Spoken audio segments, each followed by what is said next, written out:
মানে ভিতরে প্রবেশ করতে আমার প্রথমে যে জিনিসটা সবথেকে বেশি চোখে পড়লো সেটা হচ্ছে শহীদ মিনার চত্বরে খুব সুন্দরভাবে সাজানো হয়েছে উন্মুক্ত চিত্র প্রদর্শনী অনুষ্ঠান। তো হ্যালো এভরিওয়ান, আসসালামু আলাইকুম। কি অবস্থা, সবাই কেমন আছেন? আলহামদুলিল্লাহ আমরা ভালো আছি। চলে আসছি সিপিএসসিএম।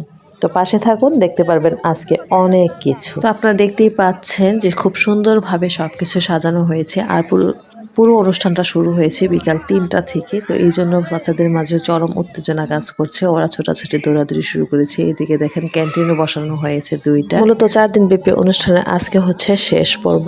তো সকল খেলায় বিজয়ীদেরকে একত্রিত করা হয়েছে। শেষ শেষ তোমাদের অনেক সুন্দর লাগছে। তো তোমার কোন দলে? খুব সুন্দর পুতুলের মতোই লাগছে।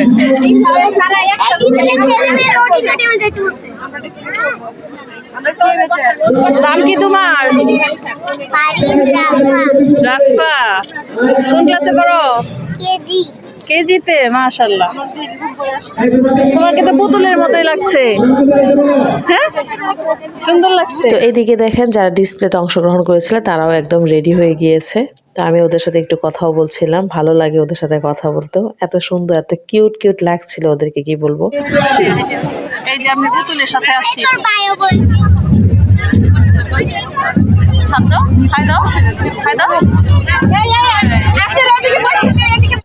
তো এই পর্যায়ে যারা যেমন খুশি তেমন সাজে অংশগ্রহণ করেছে তাদেরকেও মাঠে নিয়ে আসা হয়েছে একজন একজন করে। সবাই চলে আসছে মাঠের দিকে, কিন্তু আমি এরকম এক জায়গায় গিয়ে বসেছি যে ওখান থেকে বের হয়ে যে ওদের সাথে কথা বলবো বা কাছ থেকে ভিডিও নিব তার কোনো উপায় ছিল না, কারণ এত পরিমাণের ভিড়, এত মানুষ হয়েছে।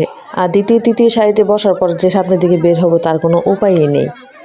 তো পেছন থেকে একটু জুম করে আপনাদেরকে যে দেখালাম যে দেখেন কতগুলো পার্টিসিপেন্ট, ছোট ছোট ছেলে মেয়েরা কত সুন্দরভাবে নিখুঁতভাবে সেজে এসেছেন। আর তাদেরকে দেখতে মাশাআল্লাহ এত সুন্দর লাগছে। আমার এখানে চেনা পরিচিত অনেকেই ছিল, তো ওদের সাথে কথা